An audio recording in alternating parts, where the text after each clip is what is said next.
Bom, boa tarde a todos. É um prazer estar aqui. Drayton, agradeço muito o convite, a oportunidade que eu tenho aqui de compartilhar com vocês as nossas reflexões lá na XP Investimentos. Bom, tem que falar um pouquinho de política, falar para vocês um pouco o que eu estou enxergando, os impactos disso no cenário econômico, tentar enxergar um pouco médio e longo prazo também. Então, a primeira coisa que é importante a gente colocar é que a missão do Michel Temer, a grande missão, é estabilizar a macroeconomia. Nós saímos dos trilhos, né? Nós estamos há anos com inflação muito acima da meta, nossa meta é 4,5%, há quanto tempo a gente não vê inflação na meta? A gente tem um país que está mergulhado numa crise muito séria, sem precedentes, e a missão dele é arrumar essa macroeconomia. É uma pena que a gente está, de novo, discutindo dívida pública, déficit público, inflação, temas que são do passado, mas, em função dos erros de política econômica, vários cometidos, esses temas, infelizmente, voltaram. Aquilo que parecia uma coisa consolidada, ela voltou. Seria muito bom se a gente estivesse aqui hoje só falando de reformas microeconômicas, de medidas para aumentar o potencial de crescimento do país, de medidas para melhorar a distribuição de renda, enfim. Não é possível, hoje a gente tem que dar um passo atrás e discutir a macroeconomia, porque ela está sufocando o país. Então, essa é a grande missão, trazer de novo normalidade à economia, arrumar a macroeconomia, e, obviamente, na raiz disso é a questão fiscal. Essa ponte, né, essa volta da economia, colocar de novo nos trilhos, ela é muito importante, inclusive do ponto de vista da estabilidade política do país. Bom, qual que é o instrumento para a arrumação? Claro que é o ajuste fiscal. Foi a mãe de todas as crises, é a crise fiscal. Claro que nós temos eventos não econômicos, lava-jato, enfim, fatores que agravaram o quadro econômico, mas vocês não tenham dúvidas que a crise fiscal é a mãe de todas as crises. Ela jogou a gente nesse quadro inflacionário, inflação elevada, ao contrário do que se imagina, machuca, assim, o crescimento econômico. A indústria, particularmente, não aguentou tanta pressão inflacionária, salários crescendo num ritmo que a indústria não aguentou, e aí contaminou todo o resto. E, no ano passado, ao perdermos grau de investimento, ao inserir de novo a preocupação com a dinâmica da dívida pública, a política fiscal, além da questão inflacionária, se tornou também um elemento de desestabilização da economia. Temos que lembrar que nós começamos este ano com o medo de uma espiral inflacionária, com o medo daquilo que os economistas chamam de dominância fiscal, quando o Banco Central perde o controle da inflação, tamanho é o problema fiscal. O mercado financeiro chegou a precificar a taxa de câmbio a R$ 6,00 por dólar para 2018, 2019. Os papéis IPCA chegaram a embutir uma inflação que caminhava para 10% em 2018, 2019. Então, realmente, o medo do colapso, o temor de uma espiral inflacionária, de fato, isso estava contaminando as expectativas, contaminando o mercado financeiro, com todas as consequências para o lado real, né? Um contágio financeiro disso tudo, que agravava ainda mais a crise. Então, o ajuste fiscal não tem jeito, é esse o instrumento de arrumação da macroeconomia. Corrigir os excessos, consertar distorções. Claro que o Brasil já teve outros momentos de crise fiscal, essa não é a primeira crise fiscal que o país vive, mas é importante a gente ter a noção que talvez essa seja a crise fiscal mais grave. E, além de ser grave, além de ser das mais graves, se não a mais grave, o fato é que instrumentos de ajuste fiscal do passado hoje não estão mais disponíveis. Então, no passado, a gente fechava as contas com inflação. Pois é, a sociedade corretamente não aceita, nós temos um regime de metas de inflação que todos estão, né, querendo ver a inflação na meta. Aumentar a carga tributária. Também a sociedade não tolera mais. Pode até ser que a gente tenha algum ajuste de imposto ali e aqui, mas muito limitado. Aumento de carga tributária, como nós fizemos nas décadas passadas, isso não vai ser possível. Pedalada não pode. Aumentar adicionalmente a dívida pública, que já está numa trajetória explosiva, pois é, também não vai dar. Então, não tem jeito, a gente tem que cortar a despesa. Tem aquele controle de boca de caixa que a gente chama, né? O Tesouro Nacional segura e tal. Pois é, tudo que podia controlar já foi. A realidade hoje é que a gente tem um orçamento extremamente rígido, 90%, em torno de 90% das despesas do governo federal, de alguma forma, é dinheiro carimbado já, você não tem liberdade para cortar. Então, significa que só com reforma estrutural que nós conseguimos conter o avanço dos gastos públicos. Não tem fórmula mágica mais. Já cortou investimento tudo que podia e não podia. Não tem como mais fazer o tal boca de caixa. Então, são reformas estruturais. Por que eu estou chamando a atenção para esse ponto? Porque, se a gente for pensar historicamente, o PMDB nunca foi exatamente um partido reformista ou um partido que defendia com veemência a disciplina fiscal, né? Participou do governo da Dilma. Por que, então, estão propondo medidas estruturais? Porque nós não temos outra opção. A sensação que eu tenho é que, se houvesse a possibilidade de criar uma CPMF e empurrar com a barriga até 2018, era o que estaríamos fazendo. Mas acontece que hoje nem CPMF nos salva. Como fechar um rombo de 170 bi e crescente? Quantas CPMFs a gente teria que fazer? Seria uma gota no oceano. Então, por isso, a ideia de fazer a regra do teto dos gastos, que é onde tem o problema. Nosso problema é de crescimento automático das despesas. Seja por decisões equivocadas que fomos tomando, algumas decisões da Constituição que deram um congelamento, mas o fato é que, nos últimos anos, a gente aumentou a rigidez orçamentária. E tem um fato concreto, que não é culpa da Dilma, enfim, é o país que envelhece. A gente gasta hoje em torno de 13% do PIB com a Previdência, é o que o Japão gasta, só que o Japão já envelheceu, a gente ainda está envelhecendo, e a má notícia é que nós estamos envelhecendo rapidamente, sem paralelos aí no mundo, né? Isso tem chamado a atenção dos demógrafos, isso preocupa. Tem um cálculo do Ministério da Fazenda que, nos próximos 15 anos, nós vamos praticamente dobrar a razão que existe, né? A razão entre pessoas aposentadas e pessoas em idade ativa. Isso é muito sério, porque a gente vai acelerar mais ainda o aumento de gastos com a Previdência. Então, por isso que se fala em reforma da Previdência. A tal PEC do teto, né, de gastos, ela sozinha, ela não é um instrumento de ajuste fiscal. Ela impõe disciplina, ela faz a gente retomar o valor devido que tem que ser dado à disciplina fiscal. Eu sempre brinco que a PEC do teto é equivalente a colocar uma cinta na cintura e falar, olha, não pode aumentar a barriga, não pode engordar.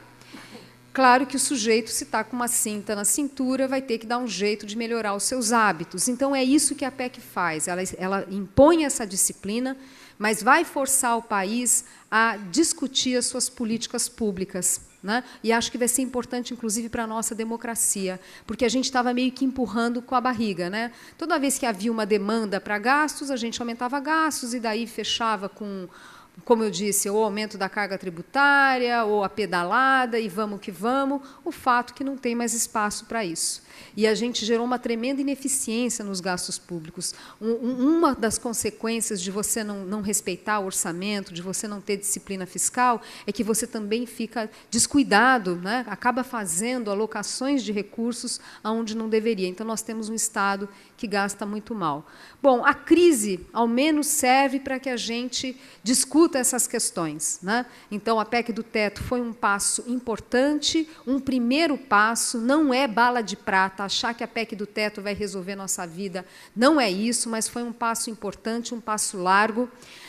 A Previdência, né, que deve ser a PEC da Previdência, que deve ser enviada nas próximas semanas para o Congresso, essa sim é um tremendo passo para o ajuste fiscal de fato, para a gente tentar conter o crescimento da dívida pública. Bom, quais são as chances de sucesso do governo? Será que o governo consegue entregar essas reformas? Bom, a PEC do teto a gente já viu muito bem encaminhado. Aconteceu uma coisa importante, que a medida que foi enviada ao Congresso foi aprimorada, né, na Câmara. Isso foi muito importante, a gente nunca viu isso acontecendo no Brasil. Sempre o governo mandava a medida e ela saía desidratada, às vezes de tal forma que era melhor nem aprovar nada, de tão desconfigurada. Desta vez, não. Houve um esforço muito grande do relator, que é o deputado Peronde, um esforço feito junto com o Ministério da Fazenda. A gente vê executivo e legislativo trabalhando juntos, coisa que a gente também não via há muito tempo. E aí, aprimorando a medida, foi um passo muito importante. Claro que temos mais passos. O que eu vejo é um governo que tem consciência do que está em jogo, que tem diagnósticos claros. Essa discussão da necessidade de fazer reforma fiscal estrutural era uma discussão de economistas. Depois a gente teve ministro Levi, ministro Nelson Barbosa defendendo reformas estruturais, mas eles estavam absolutamente isolados, sozinhos, sofrendo a resistência de todo o resto do governo, um governo que não está totalmente enfraquecido, que não conseguia convencer o próprio o PT, enfim, os partidos da base para avançar nessa reforma. Então, o que a gente tem hoje não é uma agenda de ministro da Fazenda, é uma agenda de governo. E isso faz muita diferença, porque você canaliza o capital político, você canaliza seus esforços para aprovar essas reformas que são essenciais. Claro que tem um trabalho a ser feito de comunicação com a sociedade, principalmente reforma da Previdência. Acho que sempre é importante lembrar que talvez Previdência seja a política pública que mais mexe na vida das pessoas. O PMDB vai ter que fazer esse esforço de comunicação, explicar por que estamos fazendo isso, porque é melhor fazer a reforma da Previdência do que lá na frente o sujeito aposentar e descobrir que não tem nada para receber, né? Tem um calote ali, não tem como receber todo o benefício. Esse esforço de comunicação, nossa avaliação é que ele deve crescer daqui para frente, uma vez virada a página da PEC do teto, que está agora no Senado, muito bem encaminhada.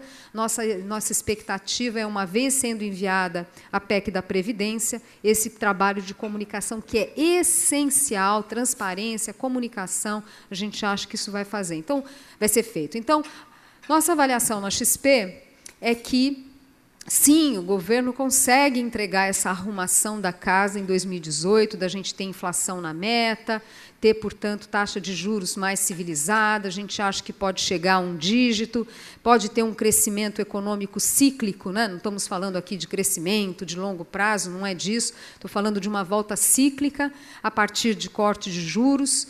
E a questão é a gente ver o quão ambiciosa vai ser essa entrega, né? O risco de colapso, que era aquele que o mercado financeiro, que os economistas temiam no início do ano, esse risco de colapso diminuiu sensivelmente. O risco que a gente tem que monitorar é de uma entrega insuficiente para estabilizar de verdade a economia, para sinalizar de verdade que a gente vai ter estabilização da dívida pública como proporção do PIB. É muito importante que essa ponte para 2018 ela tenha qualidade. Imaginem o seguinte, imaginem se a gente chega em 2018 com uma inflação alta ainda, mas mais do que isso, um crescimento tão medíocre que a gente não consegue enxergar uma volta das taxas de desemprego. Para a sociedade, mesmo que hoje a gente não tenha uma sociedade apostando muitas fichas aí no Temer, a gente vê os índices de popularidade, né, de aprovação do governo muito baixos, mesmo que a gente não tenha uma sociedade eufórica, pondo muita esperança no que vem, o fato é que uma decepção em 2018 pode jogar o país num quadro em que populistas apareçam aí, de esquerda, de direita, tanto faz, que apareçam aí em 2018 e ganhem musculatura. Eu, pessoalmente, não acredito, dado o desenho da nossa sociedade, eu não acredito que um populista ganharia eleição presidencial em 2018.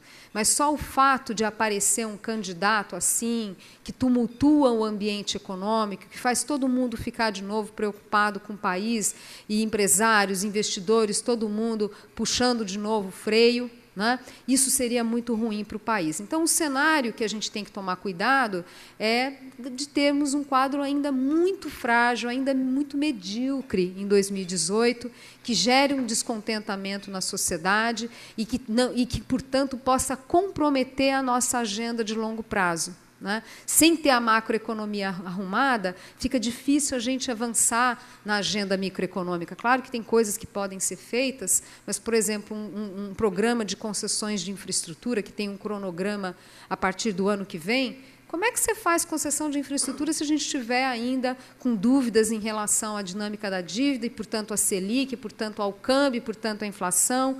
Fica muito difícil.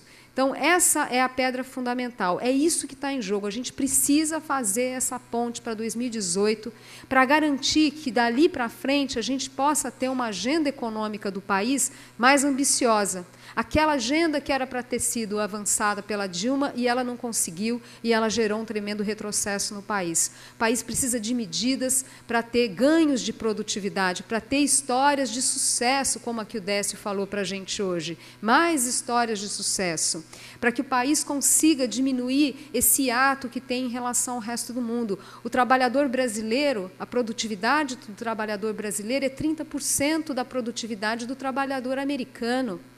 É óbvio que nós temos uma agenda importante, estrutural, que vai ter que ser seguida pelos próximos. Agora é o incêndio, agora é apagar incêndio, mas tem uma agenda muito importante para o país, para dar prosseguimento, para uma agenda de aumento do potencial de crescimento do país, de um país mais justo, enfim. Lembrando que o tal do bônus demográfico, que nos ajudou nas últimas décadas, ele está indo embora. A frase dos economistas, né, é que nós envelhecemos sem termos ficado ricos. Essa frase não é minha. Mas esse é um ponto que é importante a gente ter consciência do tamanho do desafio.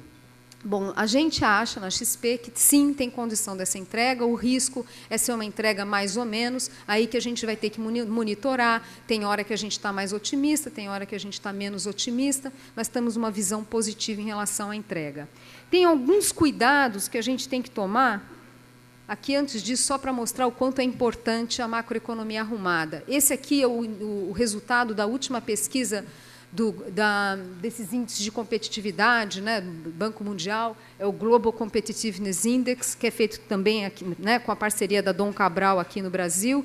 Esse gráfico aqui é o seguinte, a linha azul são as notas no Brasil, nesse ranking de competitividade, essa é a nota, e são 12 pilares, que passam pela macroeconomia, passam por questões microeconômicas e coisa e tal. Azul são as notas do Brasil, cinza é da América Latina, e vamos combinar que a América Latina não é também grande coisa, né? Tem bastante país esquisito aqui. Vejam que o Brasil se sai bem, tem nota boa, no quesito tamanho de mercado. Mas aí é a dádiva, né, pessoal? Não é esforço nosso. Aí, na parte macro, no resto a gente vai razoável, vejam na parte macroeconômica que a gente está pior que a América Latina, e olha que a gente tem a Argentina, que é tão ruim quanto a gente, jogando essa média para baixo. Então, para a gente lembrar que a macroeconomia ela atrapalha mesmo. Força a ter taxas de juros elevadas, porque tem taxa de juros elevada, porque tem crise fiscal, tem carga tributária elevada, porque tem carga tributária elevada e tanta distorção, juros é elevado, enfim. Daí atrapalha a decisão de investimento, porque atrapalha a decisão de investimento, limita o potencial de crescimento. Enfim, a gente fez uma confusão danada aqui e o ambiente macroeconômico está atrapalhando bastante. Teve todo esse estresse do início do ano que eu já comentei, né? O mercado precificando esse primeiro gráfico, expectativa do mercado de dólar futuro, dólar a 6, a expectativa de inflação precificada indo para 10%, vejam que descomprimiu bastante na hora que avançou a conversa de impeachment, a perspectiva de uma renovação da agenda econômica no país, ou estabelecimento de uma agenda econômica, porque a gente estava sem agenda. Ao mesmo tempo, a gente tem uma melhora dos indicadores de confiança, mas ainda em base na expectativa. Quando a gente olha os indicadores de confiança, o que está melhorando é a expectativa em relação ao futuro. Os índices que medem, a componente que mede a situação atual, que é essa linha azul, vocês podem ver que ainda está ensaiando alguma recuperação, está praticamente andando de lado. Hoje saiu o índice de confiança da indústria, que voltou a cair. Então, aqui, o que esse gráfico está dizendo é que o paciente ainda está na UTI, tem esperança de melhora. Por hora, os sinais vitais estão dando algum sinal de estabilidade, mas o paciente ainda está na UTI.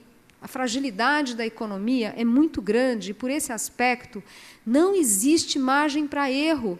A margem de erro do governo é mínima, porque, se errar, a gente corre o risco de ter mais frustração com o crescimento econômico, adiar ainda mais. É verdade que a gente vê alguns sinais de estabilização aqui e ali, afinal, não há crise que dure para sempre. Ano passado foi um momento de ajuste muito forte, a indústria cortando gastos, ajustando estoques, mandando embora, né, fazendo demissões, infelizmente. Mas vejam esse gráfico da direita, que é a nossa produção industrial, que é a linha cinza. Olhem o que é o mundo, olhem o que é o Brasil, olha a boca de jacaré que a gente tem aqui. O mundo foi, lentamente, mas foi, e a gente está aí nessa boca de jacaré. Como é que a gente vai falar de crescimento econômico se a gente não arrumar a macroeconomia e ajudar a indústria a voltar? Se tentar repetir fórmulas do passado, fazendo subsídios, só vai aumentar o problema. Agora é fazer a lição de casa, tirar essa questão fiscal da frente. A gente vê que o câmbio chegou a ajudar um pouco a indústria. Esse gráfico da direita é o salário da indústria em dólar. Vejam que caiu por causa da correção do câmbio. Isso ajudou a substituir um pouco importações. Essa linha azul, que é o coeficiente de importação, a participação da importação na nossa produção industrial, vejam que caiu, a gente consegue fazer uma substituição, mas é importante que se diga o seguinte: isso ajudou a bater no fundo do poço, que é ainda frágil esse fundo do poço. O último dado de produção industrial, vocês podem ver no gráfico, mergulha de novo, é frágil ainda. Mas o ponto é que não é a taxa de câmbio que vai nos salvar. Mesmo que o Banco Central resolvesse jogar lá para cima o câmbio, se é que ele consegue, ele não tem esse poder todo, mas digamos que fosse possível a gente ter uma taxa de câmbio lá em cima, não é isso que vai fazer o país crescer, não. Vejam que todo o período de taxa de câmbio em queda, a gente teve a produção industrial nossa acompanhava o mundo. Olhem o gráfico da esquerda. O que vai fazer a gente crescer é fazer a lição de casa e avançar nessa agenda de ajuste. Achar que o câmbio vai nos salvar, desculpa, é um equívoco, ainda mais porque o Brasil é uma economia muito fechada. Não é o setor externo é muito importante para dar, né, o alicerce, para dar robustez ao alicerce da economia, mas não é isso que vai puxar crescimento. O Brasil é puxado por demanda interna, não pelas contas externas. Então, por hora, é um quadro muito frágil que a gente precisa encontrar fontes de crescimento. Uma preocupação é que, como essa crise que a gente vive, infelizmente, não dá para dizer que a crise acabou. Provavelmente o PIB do terceiro trimestre ainda vem negativo, mas, enfim, ela é uma crise sem precedentes. A gente teria que, né, voltar ali para a década de 30, para a crise de 30, para fazer algum paralelo. É uma crise sem precedentes. O que a gente está falando de empresas passando por grande dificuldade financeira. Os dados de inadimplência bancária, infelizmente, sobem. Saíram dados depois, né, que eu já tinha enviado a apresentação para vocês, em seguida saíram dados, na semana passada, dados do Banco Central, infelizmente, mostrando novo aumento da inadimplência bancária, os pedidos de recuperação judicial subindo de uma forma muito forte no mês de setembro. Então, a gente está falando de empresas que enfrentam dificuldade financeira, e se já está atrasado o pagamento de dívida bancária, é porque, antes disso, já está devendo para fornecedores, já está devendo para o fisco. Não é à toa que a arrecadação tributária colapsou no Brasil, caiu muito mais do que qualquer pessoa poderia imaginar, né? Surpreendeu a Receita Federal. Por quê? Porque é uma crise, de fato, que bate nas finanças das empresas. Os consumidores também precisando desalavancar, muitas dívidas em atraso. Esse gráfico da direita são atrasos no pagamento de dívida bancária em relação à renda do indivíduo. Vejam que esse negócio não está num patamar nada bom. Infelizmente, o último dado indica novo crescimento. As empresas se alavancaram muito e agora estão precisando desalavancar. Como se não bastasse, a gente tem um quadro em que o crédito sumiu. Vocês olhem essa linha azul, que é concessão de crédito bancário no segmento livre, quer dizer, sem BNDES, né? Isso aqui é segmento livre. Olha a concessão para a pessoa jurídica, como é que está. Aqui é o fluxo de empréstimos para a pessoa jurídica descontada a inflação. Nunca a gente teve nível tão baixo de concessão de crédito. Então, a gente está falando de empresas que passam por dificuldade financeira e, ainda por cima, não têm acesso a crédito. Isso é particularmente válido para as empresas de médio e pequeno porte. Vocês podem olhar aqui os dados do Banco Central, quando a gente abre para média e pequena empresa e para grande empresa, olha o abismo que tem. A média e pequena empresa, está sofrendo com inadimplência muito alta, não consegue crédito para rolar sua dívida, a grande empresa ainda consegue, por isso que a inadimplência é bem mais baixa, e a média empresa está sem crédito. O gráfico da direita é o aumento do estoque de crédito. Veja que para a média e pequena empresa a gente está falando de uma queda de 10% no estoque. Não é brincadeira o que a gente está vivendo. Como se não bastasse, a gente tem um mercado de trabalho que também, assim como o mercado de crédito, mas mais grave, o mercado de trabalho ainda não completou o seu ciclo de ajuste. A gente tem demissões fortes ainda acontecendo, e nós temos algo que a gente não via no Brasil há décadas, que é chefe de família perdendo emprego, que dá uma dramaticidade adicional. Jovens que não arrumam emprego e os chefes de família perdendo emprego. É muito triste essa situação, e vocês podem olhar no gráfico da esquerda, perdão, aqui é só um gráfico, que isso que a gente está vivendo, essa série que está aqui, é a série de emprego formal do CAGED, é uma série que começa em 95, na verdade, a gente não via isso. A gente nunca viu isso que a gente está vivendo hoje. A gente não né, nessa série é sem precedentes. Demissões já por um período longo e um volume muito grande. Então, de fato, dá uma dramaticidade grande, né, maior ainda, e é um ciclo que não se completou. É importante que a gente entenda isso. Portanto, essa questão da volta da confiança, ela é essencial. Porque é uma forma da gente ver o empresário que está ali com o dedo no gatilho e falar, não, eu vou dar o benefício da dúvida, o governo começou a cortar juros, aprovou a PEC do teto, vou dar o benefício da dúvida, deixa eu segurar, mandar embora custa caro, muitas vezes estou abrindo mão de uma mão de obra que eu qualifiquei, mão de obra treinada, enfim, torcer para que isso de fato se materialize, para que a gente não tenha um período muito longo ainda de demissões, né? Para que isso, quanto mais rápido interromper esse processo, melhor vai ser para a retomada depois, claramente. Claro que isso tem repercussões nos ajustes salariais, a gente tem uma puxada aí, tem uma queda dos ajustes salariais, a inflação de salários, vamos dizer assim, está em queda. Poderia ser mais forte esse movimento, vocês podem ver que na ponta ganhou um fôlego no gráfico da esquerda. O mercado de trabalho nosso muito segmentado, os setores sindicalizados, que é o gráfico da direita, ainda com ajustes salariais muito grandes. O que eu estou querendo dizer para vocês que ajustes salariais robustos é má notícia na altura do campeonato. É importante a gente entender que o mercado de trabalho ele se ajusta por bem ou por mal. Quanto maior for o ajuste via preços, ou seja, via salários, deixar o salário cair em termos reais, ou seja, não recompor toda a inflação, é a melhor coisa que a gente pode fazer agora para evitar mais demissões. Se você não ajusta a variável preço, você ajusta a variável quantidade. Então, essa ideia, né, dos sindicalistas de tentar fazer uma pressão para ajustes salariais maiores agrava o problema. Você aumenta o problema. O ajuste do salário mínimo forte também agrava o problema, aumenta a intensidade das demissões. Apesar disso, a gente vê uma descompressão, ainda que mais lenta do que a gente gostaria, nos salários. Não é à toa que a gente está vendo uma descompressão da inflação, inflação de serviços cedendo, e isso abrindo espaço para o Banco Central cortar juros. Mas vejam, esse gráfico aqui é um abuso, mostrar isso num horário de almoço, é um economês muito pesado aqui, mas, enfim, essa linha cinza é para mostrar para vocês o grau de aperto das condições monetárias.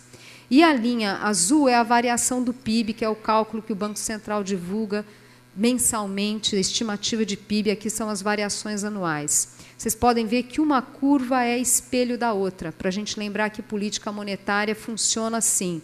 Você sobe os juros, você deprime a economia, obviamente o objetivo é trazer a inflação para a meta.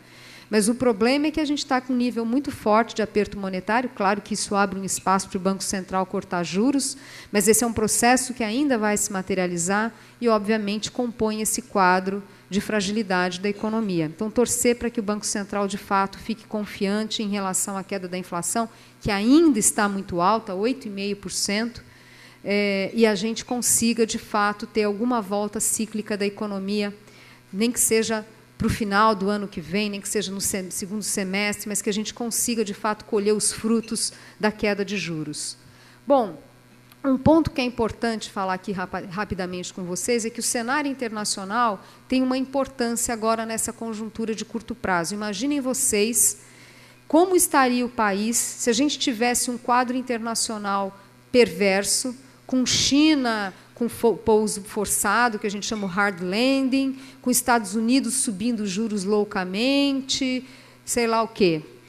E a taxa de câmbio aqui, por causa disso, explodindo. Taxa de câmbio no Brasil explodindo porque lá fora a coisa está feia. Como é que o Banco Central ia cortar juros?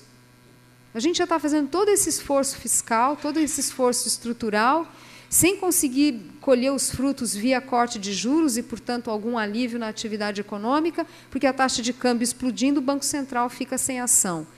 Então, tudo isso para dizer para vocês que é importante ter sorte na vida. O governo do Michel Temer pegar esse ambiente agora de liquidez mundial, de interrupção de queda de preços de commodities, que está muito mais estável, isso faz diferença. Esse gráfico aqui é só para mostrar que a Dilma, de fato, não era lá muito sortuda, né? Porque o mandato dela, o que a gente viu foi o preço de commodity cair, fluxo de capital para os países emergentes cair bastante, e agora a gente tem uma tendência, pelo menos, se não de uma reversão forte, pelo menos algum sinal um pouco mais positivo que vem trazendo, né, essa estabilidade na taxa de câmbio e ajuda a tarefa do Banco Central de trazer a inflação para baixo.